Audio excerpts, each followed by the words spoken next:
நீங்கள் ராஜ்யத்தின் புத்திரர்கள். சோ கட்டவிழ்ப்பது அங்கே கட்டவிழ்க்கப்பட்டுமா, இங்கே கட்டுகிறது அங்க கட்டப்படுமா? If you stop something from in the kingdom of heaven, it will be stopped in heaven. அதனாலதான் தேவனுடைய மனுஷர்கள் பூமியிலிருந்து கட்டுகிறார்கள், கட்டவிழ்க்கிறார்கள். உங்களுக்கு அந்த ஆக்சஸ் இருக்கு. ஆமென் சொல்லுவோம். பரலோகத்துக்கு போயிட்டு வந்தவனுக்கு தான் தெரியும் அந்த ராஜ்யம் இங்க வரணும்னு. ஆனா நம்மள்ட்ட பேசுறவங்கலாம் பரலோகத்தை பார்த்துட்டு வந்து எத்தனை ஊழியக்காரன் பரலோகத்தை பார்த்துருக்கான். அம்புட்டு பேரும் நம்மளை தான் பரலோகத்துக்கு கூட்டு போன்னு நினைக்கிறானே ஒழிய, ஆனா ஒரே ஒரு நல்ல மனுஷர் தான் அவன் தான் பரலோக ராஜ்யத்தை பூமிக்கு கொண்டு வர நினைச்சாரு. such a good man. ஆயிரங்கள்ல ஒருத்தர். நம்முடைய ராஜ்யம் வருவதாக. இந்த உலகத்திலேயே அன்லிமிட்டெட் ஃபெய்த் அடங்கிய ஜெப குறிப்பு எது தெரியுமா? பரலோகத்தில் உம்முடைய சித்தம் செய்யப்படுவது போலவே பூமியிலும் செய்யப்படுவதாக. Your will be done on earth as it is.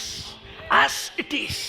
As it is னா அப்படியே அப்படியே அப்படியே பூமியிலும் செய்யப்படுவதாக. இதை விட விசுவாசத்திலே மிகப்பெரிய ஜெபம் இந்த முழு வேதத்திலும் இல்லை. மலையை கொண்டு வந்து சூரியனை நிப்பாட்டினது இதெல்லாம் ஒண்ணுமே கிடையாது. இதுக்கெல்லாம் கொஞ்சம் விசுவாசம் இருந்தாலே போதும். ஆனா ஒரு மனுஷனுக்கு தான் மலை மாதிரி விசுவாசம் இருந்துச்சு. என்னன்னா எங்க நாடு மாறணும். எத்தனை பேர் பரலோகத்துக்கு விசிட் பண்ணீங்க? அதான் சொல்லுங்க. ஒரு தடவை சில நாடுகளுக்கு விசிட் பண்ணிட்டேன்னா அந்த நாட்டுடைய இன்ஸ்பிரேஷன் என் நாட்டுக்குள்ள வரணும் அப்படின்னு அந்த இன்ஸ்பிரேஷன் எனக்குள்ள வருது. தேசத்தை நேசிக்கிற எவனும் பரலோக ராஜ்யத்தின் செய்தியில கொடுக்காமல் இருக்க முடியாது. என் கேள்வி என்னன்னா, உலகம் சுற்றி பார்த்த தீர்க்கதரிசி இது அரசியல்வாதியும் ஒண்ணுதான், பரலோகத்துக்கு 10 தடவை விசிட் பண்ண ஊழியக்காரன் ஒண்ணுதான். ஏழை எத்தனை தடவை நீ போயிருக்கல? ஒரு முறையாவது எங்க நாட்டை எப்படி மாற்று நினைச்சியா? அங்க தம்பி அங்க பாத்தீங்கன்னா சோபா செட் இப்படி இருக்கு, தண்ணி இப்படி இருக்கு, இதை நாங்க பார்க்கலையே சார். பார்த்து நீ என்ன செஞ்சிருக்கணும்? எங்க நாட்டில் அது நடக்கணும்னு நீ நினைச்சிருக்க வேண்டாமா? ஆனா இயேசு அந்த பரலோகத்தை பார்த்தனால அவர் சொன்னாரு, உம்முடைய ராஜ்யம் வருவதாக, உம்முடைய சித்தம் செய்யப்படுவதாக. பரலோகத்தில் செய்யப்படுகிறது. அங்க வியாதி இல்ல, வறுமை இல்ல, வேதனை இல்ல, கவலை இல்ல, கண்ணீர் இல்ல, துக்கம் இல்ல, அலறுதல் இல்ல, குறைவில்ல. அதையெல்லாம் பார்த்து சொன்னாரு, பரலோகத்தில் செய்யப்படுகிறது போலவே பூமியிலும் செய்யப்படுவதாக. அவருடைய பிரசங்கம் ராஜ்யம். ராஜ்யத்தின் ரகசியங்கள் அடுத்த வாரத்துல பேசுறேன். இந்த வாரம் இன்ட்ரோடக்ஷனோட முடிக்கிறேன். அவருடைய பிரசங்கம் ராஜ்யம், அவருடைய ஆசை ராஜ்யம், அவருடைய ஜெபம் ராஜ்யம், அவருடைய டார்கெட் ராஜ்யம். அவர் முடிந்ததுன்னு சொன்னப்ப என்ன சொன்னார் தெரியுமா? எது முடிந்தது? இருளின் ராஜ்யம் முடிந்தது, தேவனுடைய ராஜ்யம் துவங்கியது. ஆமென். அவர் பேசின அத்தனை செய்திகளும் 2 பக்கத்துக்கு ஒரு இடத்துல ராஜ்யத்தை பத்தி பேசிட்டே இருப்பார். ஒரே அதிகாரத்தில் எடுத்தீங்கன்னா கூட அள்ளி தட்டி இருப்பார். மத்தேயு 13ஆம் அதிகாரத்தை ஒரு எடுத்துக்காட்டுக்கு நான் வாசிக்கிறேன். 13ஆம் அதிகாரம் 24ஆம் வசனம். வேறொரு ஊமையை அவர்களுக்கு சொன்னார். பரலோக ராஜ்யம் தன் நிலத்தில் நல்ல விதையை விதைத்த மனுஷனுக்கு ஒப்பாயிருக்கிறது. பரலோக ராஜ்யத்தை பத்தி பேசுறவங்க. பரலோக ராஜ்யம் நல்ல விதை. மத்தேயு 13:31 வாசிங்க. வேறொரு ஊமையை அவர்களுக்கு சொன்னார். பரலோக ராஜ்யம் கடுகு விதைக்கு ஒப்பாயிருக்கிறது. பரலோக ராஜ்யம் கடுகு விதை, பரலோக ராஜ்யம் நல்ல விதை, பரலோக ராஜ்யம் கடுகு விதை. மத்தேயு 13:33 பரலோக ராஜ்யம் புளித்த மாவு. மத்தேயு 13:44 பரலோக ராஜ்யம் பொக்கிஷம். மத்தேயு 13:45 பரலோக ராஜ்யம் நல்ல முத்துக்களை விற்கிற வியாபாரி. மத்தேயு 13:47 பரலோக ராஜ்யம் வலையை வாரிக்கொள்ளுகிற வலை. மத்தேயு 22:2 அதுக்கப்புறம் அந்த ஒரு சாப்டர் தான் நினைச்சீங்கன்னா இல்ல, அதுக்கப்புறம் 22:2 வாசிங்க. மத்தேயு 18:2-3 வாசிங்க. மத்தேயு 13:19 வாசிங்க. எல்லாம் அவர் பேசுனலாம் ராஜ்யம். கையை தட்டுங்க சார். ராஜ்யம் ராஜ்யம் ராஜ்யம் ராஜ்யம் ராஜ்யம் ராஜ்யம் ராஜ்யம். சோ ராஜ்யத்தை பற்றி பேசுவதே அவருடைய கனவாய் இருந்தது. இப்ப என்ன சொல்ல வரனா, இயேசு கிறிஸ்து இந்த 4 சுவிசேஷத்தில் பரலோகத்தை பற்றி பிரசங்கித்ததை விட பரலோக ராஜ்யத்தை பற்றி பிரசங்கித்ததே அதிகம். மத்தேயு, மார்க்கு, லூக்கா, யோவானில் 80 வசனங்களிலே 90 வசனங்களிலே 50 வசனத்துக்கு மேலாக பரலோக ராஜ்யத்தை அவர் பேசினார். 30 வசனங்கள் மாத்திரமே பரலோகத்தை பற்றி பேசினார். அதுவும் எதுக்குன்னா, தூதர்களை பேசும்போது பரலோகத்தில் இருக்கிற தூதர்கள், பரலோகத்தில் இருக்கிற பரலோகத்தில் மிகுந்த சந்தோஷம் உண்டாயிருக்கும், இதெல்லாம் பேசலாம். எவன் ஒருவன் தகப்பனுடைய ராஜ்யத்தை யோசிக்கிறானோ அவன் பாவத்திலிருந்து விடுதலை ஆயிடுவான் சார். அந்த இளையகுமாரன் சொன்னா, என் தகப்பன் வீட்டில், கம்பேர் பண்றான் பாருங்க, தகப்பன் வீட்டில் ஏராளமான சாப்பாடு வேலைக்காரனுக்கும் இருக்கிறது. அப்ப பரலோகத்தை குறித்த பார்வை வந்த உடனே, இங்கே நான் ஏன் பட்டினிகள் சாக வேண்டும்? கையை தட்டு வந்து கம்பாரிசன். அது வரணும், அது வரணும், வரணும். மாறுது, கையை தட்டு ஏற்றுனாம மாறிக்கிட்டே இருக்கு, மாறிக்கிட்டே இருக்கு ஏற்றுனாம. அவருடைய ஒரே நோக்கம் என்ன தெரியுமா? உம்முடைய ராஜ்யம் வருவதாக. லூக்கா 11ஆம் அதிகாரம் 3ஆம் வசனம் 2ஆம் வசனம் வாசிப்போம். அவர் ஒரு இடத்தில் ஜெபம் பண்ணி முடித்த பின்பு அவருடைய சீஷரில் ஒருவன் அவரை நோக்கி, ஆண்டவரே, யோவான் தன் சீஷருக்கு ஜெபம் பண்ண போதித்தது போல நீரும் எங்களுக்கு போதிக்க வேண்டும் என்றான். பாத்தீங்களா ஐயா, எங்களுக்கு ஜெபிக்க கத்துத்தாங்க அப்படின்னு ஒண்ணு அவர் சொல்றாரு. வாசிங்க. அதற்கு அவர் நீங்கள் ஜெபம் பண்ணும்போது பரமண்டலங்களில் இருக்கிற எங்கள் பிதாவே, என்ன ஜெபிக்கணும்னு அவர் சொல்றாரு. பரமண்டலங்களுக்கு எங்கள் பிதாவே, உம்முடைய நாமம் பரிசுத்தப்படுவதாக. பரலோகத்தை பத்தி பேசுறாரு. பரலோகத்தை, உம்முடைய நாமம் பரிசுத்தப்படுவதாக, உம்முடைய ராஜ்யம், இரண்டாவது வரி, உம்முடைய ராஜ்யம். கையை தட்டு. ஆமென். சொல்றீங்க, ராஜ்யம் எனக்குள்ள வந்திருக்கு. ஆமென். உங்களுக்கு ராஜ்யம் வந்துருச்சு. இந்த ராஜ்யத்தின் ரகசியங்களை நம்ம படிக்க படிக்க படிக்க, நான் சொல்லவா, பழைய ஏற்பாட்டில் ஏறக்குறைய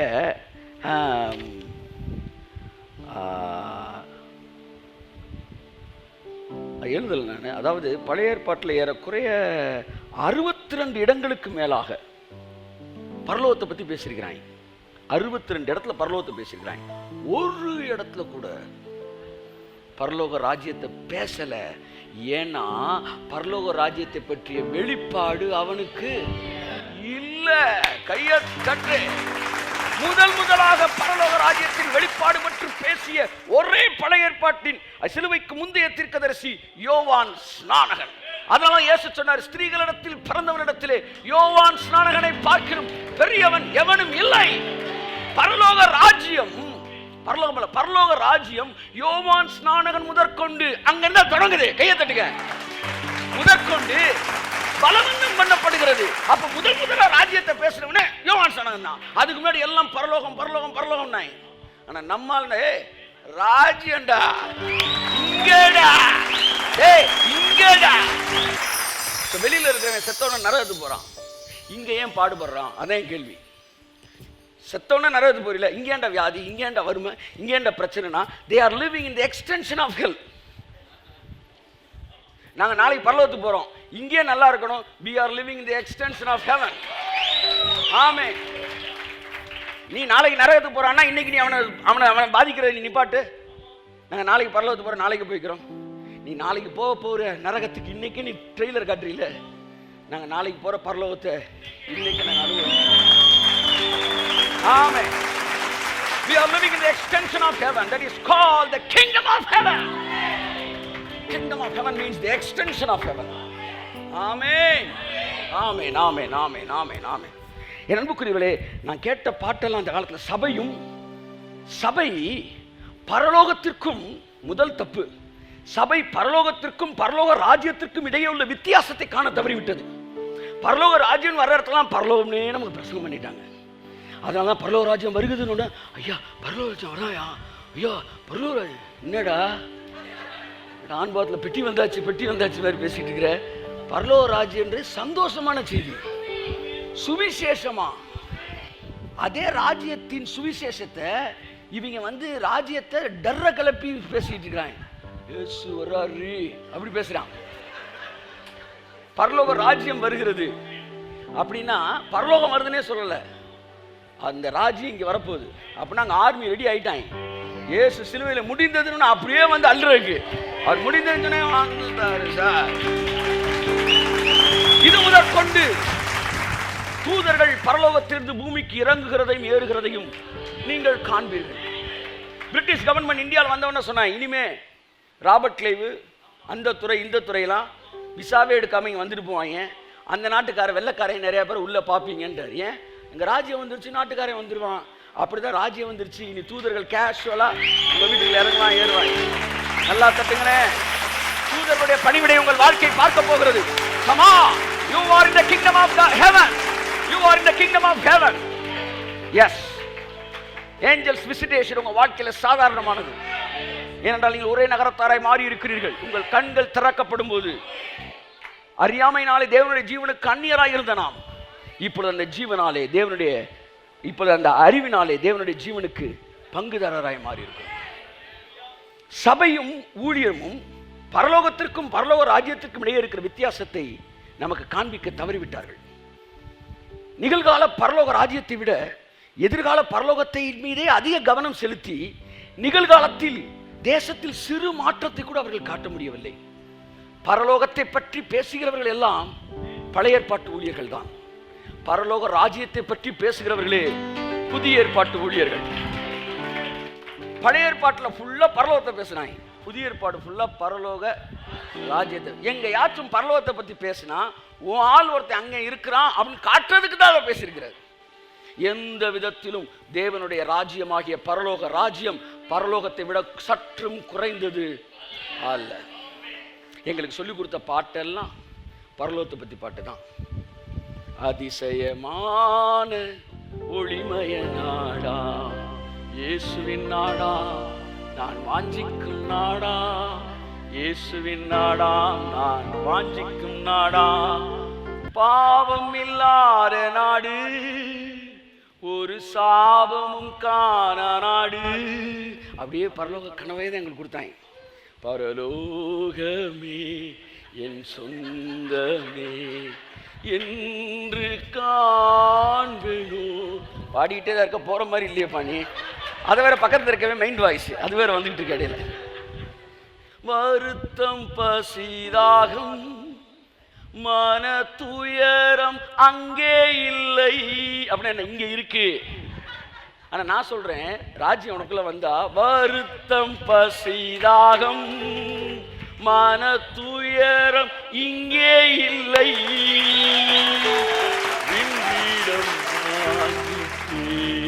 பரலோகத்தை பத்தியே பாட்டு தான். அப்படியே நம்மளை எதிர்காலத்தையே பார்க்க வச்சிட்டாங்க. I was a born Christian. I was born in a Christian family. And from the day on I can remember I heard this type of songs only. ஒரு பாட்டு கூட ராஜ்யத்தை பற்றியே சொல்லித்தரல. ஆனால் தேவன் புதிய உடன்படிக்கைக்கு வந்தப்ப அப்படியே ரிலீஸ் பண்ணி, வாப்பா ராஜ்யம் மனசு வந்த அப்படியே ரிலீஸ் பண்ணி, ராஜ்யம் எனக்குள்ளே வந்ததா.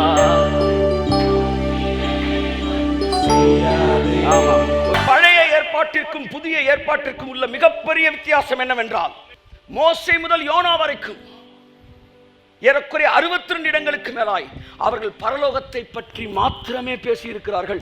ஒரு இடத்தில் கூட பரலோக ராஜ்யத்தை பற்றி பேசவில்லை. ஏனென்றால் பரலோக ராஜ்யத்தை பற்றிய வெளிச்சம் நம்ம அங்க போகண்டான்னு நினைச்சான் மைக்ரேட் ஆகி, அதை இங்க கொண்டு வருவோண்டா. கைத்தட்டு.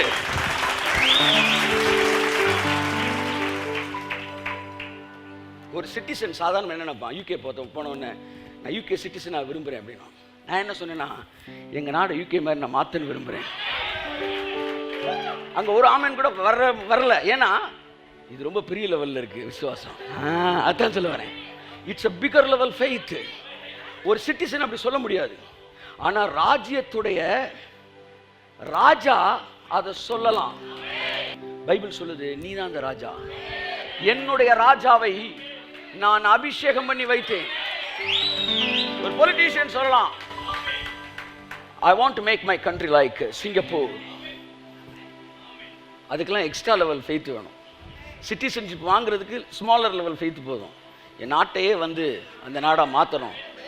அப்போ இயேசு பேசுகிற வரைக்கும் பழைய ஏற்பாட்டில் ஒருத்தனும் இந்த ஃபெய்த்தில் பேசவே இல்லை. பரலோகம் பரலோகம் பரலோகம் பேசினா, ராஜ்யத்தை பற்றி வெளிப்பாடு அவனுக்கு இல்லை. என்ன சார் சொல்கிறீங்க, பூமிக்கு ராஜ்யம் வரப்போதா? ஓ, பரலோகம் எக்ஸ்டெண்ட் ஆக போதா? இங்கே வந்து பரலோகத்தில் இருக்கிற மாதிரியே இங்கேயும் நடக்க போதா? இங்கே டைம் டிராவலு, இங்கே டிஸப்பியர் ஆகிறது, அப்பியர் ஆகிறது, இங்கே வியாதி இல்லாமல் வாழ்றது, இங்கே வந்து எல்லாமே நடக்க போதா? இந்த அறிவு உங்களுக்கு இல்லை. ஆனால் முதலாக பேசினது யோவான் சான் மட்டும்தான். மத்தேயுல எங்க பேசுறாரு? 3ஆம் அதிகாரத்திலையா 2ஆம் வசனமா? வாசிமா. மனம் திரும்புங்கள், பரலோக ராஜ்யம் சமீபித்திருக்கிறது என்று பிரசங்கம் பண்ணினான். யோவான் சான் பிரசங்கம் பண்ணான். ஃபர்ஸ்ட் அவனுக்கு தான் அந்த லைட்டே கிடைக்குது. அவன் பெஸ்ட் ப்ரீச்சர் சார். ஏன்னா இது வரைக்கும் எவனுமே பழைய ஏற்பாட்டில் பிரசங்கம் பண்ணாதவனை பிரசங்கம் பண்ண. என்னன்னா, டே டேக் த அதர் ரூட்ரா, மனம் திரும்புங்கள் இருக்கு, டேக் அனதர் ரூட், சிலுவைக்கு வா, பரலோக ராஜ்யம் இங்க வரப்போகுது. இயேசு காதுக்கு அப்படியே குளுமையா இருக்கு. முத சரியான பிரசங்கத்தை ஒருத்தன் பண்றான்டா. 11ஆம் அதிகாரத்தில் இயேசு ராஜ்யத்தை பற்றி பேசிகிட்டே வராரு. 11 மத்தேயு 11 தானே, வாசிப்போம் பார்ப்போம், நல்லா இருக்கும் பாருங்க. இதுக்கெல்லாம் ஒரு தொடர்பு இருக்குன்றது எனக்கு இவ்வளோ நாளாக தெரியல. ஏன் யோவான் சானனை பெஸ்ட்டுன்னு கர்த்தர் சொன்னார்னா, ராஜ்யத்தை பேசுறதுனால தான். மத்தேயு 11ஆம் அதிகாரத்தில் 12ஆம் வசனத்தில் இயேசு கிறிஸ்து பேசுறாரு. வாசிங்க. யோவான் ஸ்நானன் காலம் முதல் இதுவரைக்கும் பரலோக பலவந்தம் பண்ணப்பட வேண்டியது பரலோகமா பரலோக ராஜ்யமா? எந்திரிச்சு கையை தட்டிட்டு அப்படியே உட்காரு. ஆமென். பலவந்தம் பண்ணப்பட வேண்டியது பரலோகம் அல்ல, பரலோக ராஜ்யம். யோவான் ஸ்நானன் காலம் முதல் the first message about the kingdom of heaven is the John Baptist. Wonderful man. யோவான் ஸ்நானன்னா அதுல ஒரு இது இருக்கு பாருங்க, ஒரு பவர் இருக்கு. ராஜ்யம் தான். அவன் ஓல்ட் டெஸ்டமெண்ட்ல வாழ்ந்த நியூ டெஸ்டமெண்ட் ஆளு. ஓகே. ஸோ மத்தேயு 11ஆம் அதிகாரம் 11ஆம் வசனத்தில் 12ஆம் வசனத்தில் பேசுறாரு. யோவான் ஸ்நானகன் காலம் முதற்கொண்டு பரலோக ராஜ்யம் என்ன செய்யப்படுகிறது? பலவந்தம் பண்ணப்படுகிறது. அப்ப பேசப்பட்டது யாரு? பேசினது யாரு? யோவான் ஸ்நானகன் காலத்துல இருந்து தான் அவர் சொல்லிட்டாரு. அப்படின்னா என்ன? அதுக்கு முன்னாடி எவனுமே பரலோக ராஜ்யத்தை பேசல. ஆதி முதற்கொண்டு அப்படி பேசவே இல்லை. யோவான் ஸ்நானன் கையெழுத்து முதற்கொண்டு. இதெல்லாம் நியூ கவர்னன்ட் லைட்டு. இன்னைக்கு ஒருத்தன் புதிய உடன்படிக்கையில் இருக்கிறானா பழைய உடன்படிக்கையில் இருக்கானான்றத நீ எப்படி தெரியுமா பார்க்கலாம்? அவன் பரலோகத்தை பேசுறானா பரலோக ராஜ்யத்தை பேசுறானா? நல்லா பாருங்க, இந்த கடிச்சு கொதற பாஸ்டர்லாம் பரலோகத்தையே பேசுவாங்க.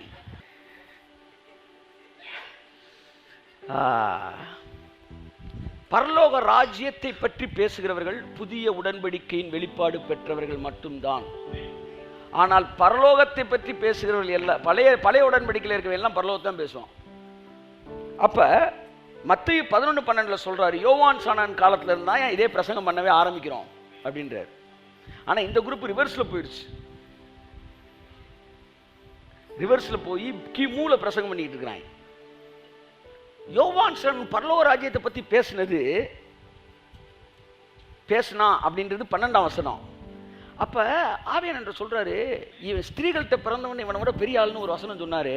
இதோட கனெக்ட் பண்ணப்பட்டதான் இருக்கும். அது எங்க இருக்குடா தேடணும்னு எல்லா புக்கும் தேடுறேன். கடைசியில் பார்த்தா முந்தின வசனம். சத்தியமா சார், நான் அதோட மறந்துட்டேன். ஆவியானவர் தான் கனெக்ட் பண்றாரு. வாசிங்க 11:11. ஸ்திரீகளிடத்தில், நல்லா அழுத்தி சொல்லுமா, ஸ்திரீகளிடத்தில் பிறந்தவர்களில் யோவான் ஸ்நானனை பார்க்கிலும் பெரியவன் ஒருவனும் எழும்பினதில்லை. ஸ்திரீகளிடத்தில் பிறந்தவர்களில் யோவான் ஸ்நானனை பார்க்கிலும் பெரியவன் ஒருவனும் எழும்பினதில்லை. ஒரு பெரிய சர்டிபிகேட்டு இயேசு கிறிஸ்து வாயால கிடைக்குதுன்னா அதை விட எதுவுமே கிடையாது. என்ன சொன்னார் தெரியுமா? ஸ்திரீகளிடத்தில் பிறந்தவன்னா யாரு? அம்புட்டு பேரும், இயேசுவை தவிர அம்புட்டு பேரும் கணவன் மனைவியினால் பிறந்தவர்கள். இப்படி பிறந்தவன்ல எவனுமே யோவான் ஸ்நானனோட பெரியவனே இல்லையா? ஆனா யோவான் ஸ்நானன் ஒரு அற்புதமும் செய்யவில்லை. கையை தட்டு. மோசே மிகப்பெரிய அற்புதம் செய்தான், யோவான் ஒரு அற்புதம் செய்யவில்லை. இதுல இருந்து என்ன தெரியுது? ஒரு மனுஷன் எவ்வளவு அற்புதம் செய்யறான்றது முக்கியம் இல்ல, அவன் என்ன மெசேஜ் கொடுக்கறான்றதுதான் முக்கியம். என்ன செய்யறான்றது முக்கியம் இல்ல. மோசே நிறைய செஞ்சான், ஆனா பரலோகத்தை பேசினான். யோவான் ஒண்ணுமே செய்யல, ஆனா ராஜ்யத்தை பேசினான். கர்த்தர் சொன்னார், அவன் அல்ல இவனே ஸ்திரீகளிடத்தில் பிறந்தவர்களில் இவனை பார்க்கணும் மேன்மையானவன். இல்லை. கரங்களை தட்டி என் அருமையான தேவ ஜனமே, அற்புதங்களும் அடையாளங்களும் நடக்கிறது என்பதற்காக தேவனுடைய ராஜ்யத்தை பற்றி பேசுகிற கிருபையின் பிரசங்கத்தை விட்டு நீ அற்புத அடையாளத்துக்கு முன்னாடி ஓடிராத. இயேசுவே சொல்லிட்டார், அதெல்லாம் ஒண்ணுமே கிடையாதா, இவன் தான்டா மேன் ஆஃப் த யூனிவர்ஸ் அப்படின்ட்டு. ஆமென். ஏன் அவன் ரைட் மெசேஜை கொடுத்தான், ராஜ்யத்தை பேசினான். பரலோக ராஜ்யத்தின் வெளிப்பாடு என்பது பழைய ஏற்பாட்டு பரிசுத்தவான்களுக்கு கொடுக்கப்படவில்லை. இப்ப நல்லா கவனி, அடுத்து ஒரு ஷாக்கிங்கான ஒரு விஷயத்தை சொல்றேன். இங்கேயும் ஒரு அற்புதம் என்ன தெரியுமா? நான் இந்த வசனத்தை வச்சுட்டு இந்த பரலோக ராஜ்யத்தை பத்தி பேசுறாரு, 13ஆம் அதிகாரத்தை பேசுறாரு. பரலோக ராஜ்யத்தின் ரகசியங்கள் 13 தான் நம்ம தொடங்கினேன். 13, 11 வாசிங்க. அவர்களுக்கு அவர் பிரதியுத்தரமாக, பரலோக ராஜ்யத்தின் ரகசியங்களை அறியும்படிக்கு உங்களுக்கு அருளப்பட்டது, அவர்களுக்கோ அருளப்படவில்லை. இந்த வசனத்தை வாசித்து ராஜ்யத்தை பத்தி பேசுறாரு. அப்ப யோவான் சன் முதற்கொண்டு நான் பழைய ஏற்பாட்டில் இருக்கவங்க ராஜ்யத்தை பத்தி கேட்டதே இல்லை. அப்ப எனக்கு ஒரு வசனம் ஞாபகம் வந்துச்சு. அநேக தீர்க்கதரிசிகளும் வந்து கல்விமான்களும் இந்த விஷயங்கள்லாம் கேட்கணும்னு நினைச்சாங்க, கேட்கலன்னு சொன்னாரு. அது இதைத்தான் சொல்லியிருப்பாரோ அப்படின்ட்டு அந்த வசனத்தையும் தேடுறேன். அங்கங்க தெரினா கடைசியில் அதே அதிகாரத்துமே எழுந்திருக்காரு. கையெழுத்து கத்திரிக்கா சார் கைய. ஆமே. இந்த ராஜ்யத்தின் ரகசியத்தை பேசிட்டு 13, 17 சொல்றாரு, வாசிங்க. அநேக தீர்க்கதரிசிகளும் நீதிமான்களும் நீங்கள் காண்கிறவைகளை காணவும் நீங்கள் கேட்கிறவைகளை கேட்கவும் இந்த ராஜ்யத்தின் ரகசியங்களை கேட்கவும் விரும்பியும் காணாமலும் கேளாமலும் போனார்கள் என்று மெய்யாகவே உங்களுக்கு சொல்லுகிறேன். தீர்க்கதரிசி என்பதிலே மோசே சேர்றான், நீதிமான் என்பதில் யோசேப்பு சேர்றான். தீர்க்கதரிசிகளும் நீதிமான்களும், அநேக தீர்க்கதரிசி நீதிமான்களும் இது வரைக்கும் ஓல்ட் டெஸ்டமென்ட்ல இதுக்காக எவ்வளவோ ஜெபம் பண்ணாயடா. ஆனா இந்த ராஜ்யத்தை பத்தி ரகசியத்தை அவங்களுக்கு நான் சொல்லலை. அவன் எல்லாம் பரலோகத்தை பத்தி ரகசியம் தான். ஆனா உங்களுக்கு தாண்டா என் செல்ல குட்டி, என் சீனி குட்டி, என் கட்டு குட்டி. ஆச்சா கையத்தட்டே. ராஜ்யத்தின் அறிவு நமக்குள் வந்துவிட்டால் நானும் என் குடும்பமும் என் பிள்ளைகளை இப்படி இருக்க வேண்டிய அவசியம் இல்லை. நான் ராஜ்யத்தின் புத்திரன்.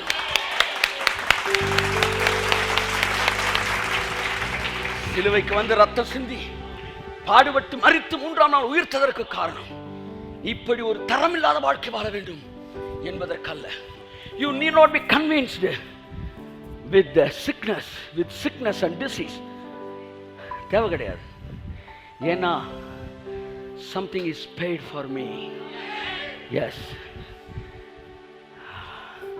நான் அந்த சாக்கியத்துக்குரியவனாய் பிறந்தேன்றான் பவுல், ரோமன் சிட்டிசன். அவன் சொல்றான், நான் மிகுந்த திரவியத்தினால் இதை சம்பாதித்தேன்றான்.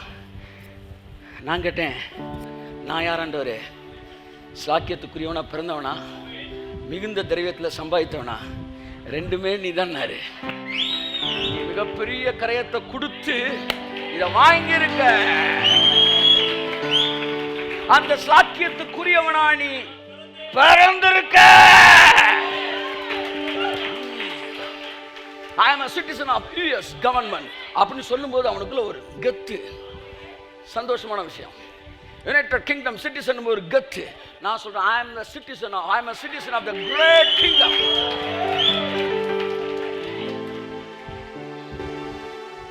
ரோமன் சிட்டிசன் இந்த உலகத்தின் எந்த பகுதியிலும் விசாரிக்காமல் அடிக்கக்கூடாது. அவனை கையை கட்டியே விசாரிக்க கூடாது. அவனை மரியாதையாக உட்கார வைத்து விசாரிக்க வேண்டும். அது சிட்டிசன் கொடுக்கப்பட்ட விஷயம். நான் போயிட்டு இருக்கும்போது டெக்கு சேல் பண்ணிட்டு இருக்கேன். 4 பேரை பிடிச்சி விசாரிச்சுருந்தாங்க. நம்ம ஊரில் எப்படி விசாரிச்சுட்டு இருப்பாங்க தெரியுமில்ல உங்களுக்கு? சாதாரண லைசன்ஸ் எடுக்காமல் போயிருப்பேன். அவன், சாமி அவசரமா நான் ஆஸ்பத்திரி போயிட்டு இருக்கேன், 20 வருஷமா இதே தவிர எல்லாரும் சொல்லிட்டு இருக்கீங்க. இல்லை சாமி, என்னடா கொலையாடா பண்ணிட்ட? லைசன்ஸ் எடுக்கலை. அங்கே ட்ரக்கு வித்தவன்னு பேசிகிட்டு இருக்கிறான். எப்படி தந்துக்கிட்டு இருக்கான். இப்போ எவன் விசாரிக்கிறான், எவன் ட்ரக்கு வித்தவனே எனக்கு தெரியல. சீரியஸா. ஏன்னா கன்ஃபார்ம் ஆகாமல் அவனை இல் ட்ரீட் பண்ணக்கூடாது